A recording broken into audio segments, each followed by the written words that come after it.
Alright, so we got the Rathalos armor, and we got Corona. Honestly, it looks exactly the same as previous games. Okay, so we got Leaping Slash. That Leaping Slash is probably going to chain into Perfect Rush 1.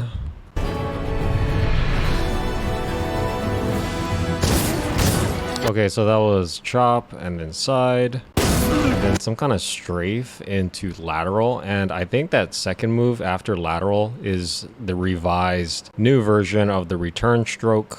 If you play Sword and Shield, you should know return stroke actually goes from down to up, but in this case it went from up to down. And I think the reason they changed that is because return stroke, while it hits very hard and it's very fast and comes after lateral, it's very hard to land it because it's a directly vertical slice. And when you don't have like kind of an angling of the slice, you usually miss the monster part unless the monster part is really large. So I think this is actually a good change. Let's look at it one more time so you know what I'm talking about. Chop, side, lateral, return. Downward lateral return from left to right. I can already tell this is going to be a really good change if that is in fact the new return stroke. And we also got this strafing here that's going left and right. You know, that just increases the mobility of Sword and Shield. The strafing is very fast as well, so you get a nice burst of speed. Okay, so we have the triple shield bash combo. And that's followed up by some sort of slide here.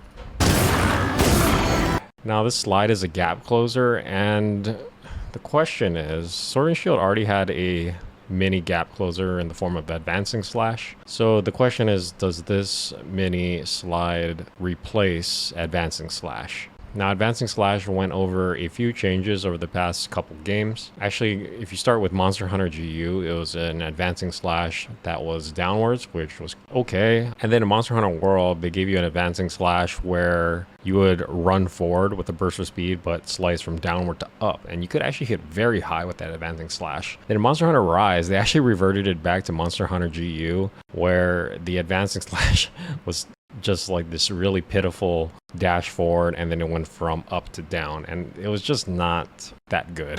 And even though Rise, all of the moves for the weapons are much stronger than their previous iterations, the advancing slash seemed to have gone backwards. Now, if that slash is advancing slash, it still seems like they are experimenting with advancing slash. Sword and Shield has gone through a lot of changes, so I feel like they're always experimenting with weapons, and Sword and Shield is no exception here.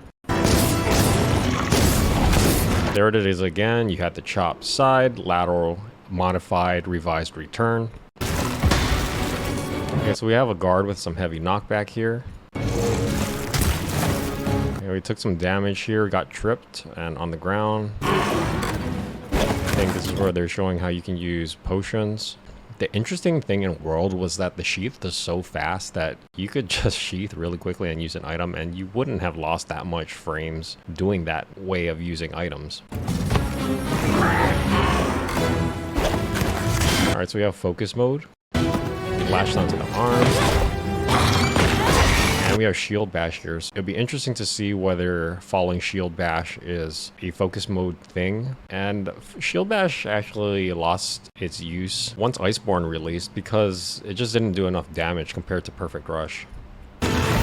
So it seems they're really trying to bring shield bash back into the game. Okay, that was Perfect Rush 1. Alright, that was Perfect Rush 2. Okay, we got some sort of guard point here. Now, in Monster Hunter Rise, they actually introduced a guard point. I think that guard point is actually being reintroduced here. That's my best guess. Okay, so an interesting leaping jump attack. I think this is one of the skills for Sword and Shield. You know, Greatsword had that one where it was like an uppercut into sort of like a jumping wide slash sort of move. And I feel like this jumping stab attack is just a Sword and Shield skill